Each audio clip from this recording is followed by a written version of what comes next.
Law enforcement still has more to piece together, all on the Cybertruck explosion at the Trump Hotel. It was driven by Army veteran Matthew Leibelsberger. It exploded on New Year's Day in front of the hotel. And today, our Victoria Saha sat down with FBI. They've had a huge part in helping with this investigation. And here's a bit of Victoria's conversation with the special agent in charge that you'll only see on Fox 5. Is there something in particular you're looking for in the rest of the devices that still need to be scanned? I mean, anything that provides us additional insight into what Leibelsberger was thinking at the time is probably the most valuable.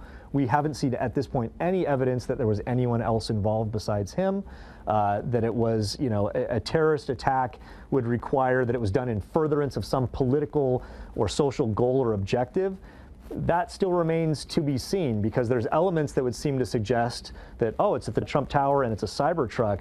But then again, the subject himself said that he's going to be killing himself, that he was, under the influence when, he was doing these writings. And so it becomes this very convoluted, there's not a real clear purpose. And so we're looking for anything that provides some of that additional clarity. So I guess, correct me if I'm wrong, as of right now, you don't have anything to suggest it was act of terrorism? We certainly have things that would suggest that it might be terrorism. I mean, he made no bones about being frustrated with parts of the government. He made no bones about, feeling guilt for what he believed were war crimes that had been committed. But to definitively say he did this particular thing in violation of federal law because he was trying to drive this particular, social goal, which is really kind of the definition of terrorism, that remains, or domestic terrorism, I would say, that remains undetermined.